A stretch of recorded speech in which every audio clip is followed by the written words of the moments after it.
হাতি দেখেই তো বুঝে গেলেন যে আমি হাতিরঝিলে গেলাম। আসলে হ্যাঁ, হাতিরঝিলে গিয়েছিলাম। তো তাহলে চলেন ভিডিওটা শুরু থেকেই শুরু করি। আসসালামু আলাইকুম, আবারও চলে আসলাম নতুন আরেকটা ব্লগ নিয়ে। সেদিন বিকালে মামি ভাগ্নিরা মিলে প্ল্যান করলাম হাতিরঝিল যাব। তো প্ল্যান করার সাথে সাথে রেডি হয়ে গেলাম। তো রেডি হয়ে বের হয়ে গেলাম। বাসার মোড় থেকে হলে আমরা অটোরিকশা নিব। আর এই ভিডিওটা হলো লাস্ট দিন, মানে ঢাকাতে শেষ ঘোরাঘুরি হাতিরঝিলে আমাদের শেষ ছিল। এরপর দিন সকালবেলা উঠে আমরা আল্লাহর রহমতে চট্টগ্রাম চলে আসি। আর ঢাকায় দেখলাম যে বেশিরভাগ হলো অটোরিকশা, মানে পায়ে রিক্সা একবারেই নেই। আমরা সিএনজি করে যাই নাই। আর আমরা যে জায়গায় আছি মামির বাসা, মানে মামাদের বাসাটা যেখানে, সেটা একবারে ঢাকার মেন মাঝখান বরাবর, তো যার কারণে সব জায়গায় যেতে আমাদের জন্য অনেক ইজি হয়ে যায়। তো আমরা উঠতে উঠতে চলে যাচ্ছি হাতিরঝিল। তো ফাইনালি চলে আসলাম হাতিরঝিলে। আর হাতিরঝিলে এসে দুইটা ব্যাপার লক্ষ্য করলাম, দুইটা জায়গায় পুরো আমাদের চট্টগ্রামের মতন। তো আপনাদেরকে বলবো কোন দুটি সাইড চট্টগ্রামের মতন লাগে। তো আমরা রাস্তার ওপারে চলে যাব। এখন এপারে আসার পর দেখলাম এত পরিমাণে মানুষ। সেদিন ছিল হলো ফ্রাইডে তো এমনি মানুষ থাকে সব জায়গায়। তো এখানে সবাই দেখি দৌড়ে দৌড়ে যাচ্ছিলো। আমার না যেতে মন চাচ্ছিলো, পরে চিন্তা করলাম থাক মানুষ কি বলবে, সেজন্য আর গেলাম না। তো আমরা এই সাইডে দাঁড়িয়ে কিছু ছবি তুললাম, ভিডিও করলাম। এই সাইডটা দেখতে বেশ ভালোই লাগছিলো। তারপর আমার মামি সামনে হেঁটে যাচ্ছে। আমার মামি বুট কিনেছে। তো বুট খেতে খেতে মামি হেঁটে আরও সামনে চলে গেছে। এখানে আমি একটু স্ন্যাপ নিচ্ছিলাম। মামির সাথে ছবি তোলাই হয় না, মামি দ্রুত হাঁটতে হাঁটতে চলে গেল। তো এদিকে হলাম চারদিক দেখছিলাম, বেশ ভালোই লাগছিলো। আমরা গল্প গুজব করতেছিলাম। আর এই যে আমার মামি বুট খেতে খেতে সামনে এগিয়ে গেল। তো আমরাও বুট খাচ্ছিলাম, কথাবার্তা বলছিলাম। আমার কাছে বিকালটা বেশ ভালোই লেগেছে। আবার একটু মন খারাপও ছিল যে কালকে আবার ব্যাক করব চট্টগ্রামে। আর চট্টগ্রামে আসার পর তো আবার ব্যস্তময় লাইফ শুরু হয়ে যাবে। এই 6টা দিন খুব দ্রুতই চলে গেল। এই 6টা দিন আসলে সুখের দিনগুলো খুব তাড়াতাড়ি চলে যায়, যেটা দেখলাম আর কি।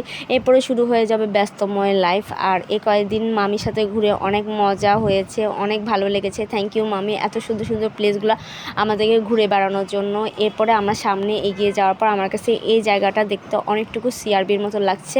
এই সাইডটা চারদিকে রাস্তা, তারপরে মানে গাছপালা, তারপর হলো গাড়ি যাচ্ছে। সিআরবির রাস্তাটা পুরো এরকম। এই যে এই রাস্তাটা আমার কাছে বেশ ভালোই লাগছিল। তারপর হলো সামনে এগিয়ে যাব।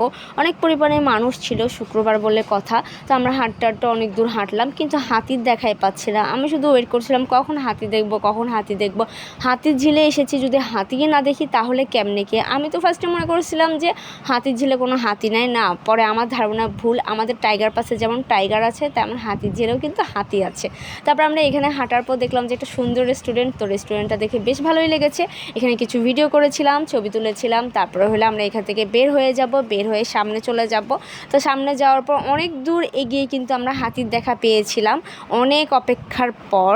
তো আমি আপনাদেরকে দেখাবো, সাথে কিন্তু থাকবেন, তাহলে দেখতে পারবেন। পুরো ভিডিওটা দেখলে অবশ্যই দেখতে পারবেন। তো আমি হলাম এই রেস্টুরেন্টের কিচেনটা দেখছিলাম।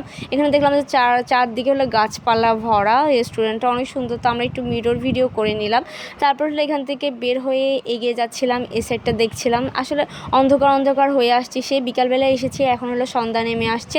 তো আমরা কিন্তু আর বেশিক্ষণ থাকবো না। আসলে সুখের দিনগুলো শেষ, আবার বাসায় যেতে হবে। বাসায় গিয়ে সব কিছু গোছগাছ করে রাখতে হবে, সকালবেলায় উঠে চলে যাব আর কি।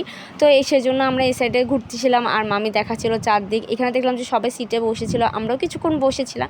বসে রেস্ট করছিলাম, কথাবার্তা বলছিলাম। মামি প্রায় এখানে আসে, মামি কলিগদের সাথে ঘোরাঘুরি করে এই সাইডে এসে। তো মামি হলে এখানে সব কিছুই চিনে, মাশাল্লাহ দিলে। তো আমরা মামির সাথে এসে অনেক উপকার হয়েছে, অনেকগুলো জায়গায় ঘুরতে পেরেছি। এই জায়গাটাতেও ঢুকতে দেয় না, কারণ হলে এটা পারমিশন লাগবে, মামি বলেছে। আমি তো মনে হচ্ছে এখানে টিকিট দিয়ে হয়তো ঢুকতে হয়। মামি পরে বললো না, টিকিট দিয়ে ঢুকতে হবে না, এটা হলো পারমিশন নিতে হয়। তো পারমিশন নিলে তারপরে ঢোকা যায়। তো আর কি করার, সামনে হেঁটে যাচ্ছি। তো হাঁটতে হাঁটতে এদিকে ইয়াগুলো দেখতে, সিনারিগুলো দেখতে কিন্তু অনেক সুন্দর লাগছে। এখন প্রায় সন্ধ্যা হয়ে আসছে, কিছুক্ষণ পর মাগরিবের আজান দিবে, যার কারণে পরিবেশটা দেখতে অনেক ভালো লাগছে।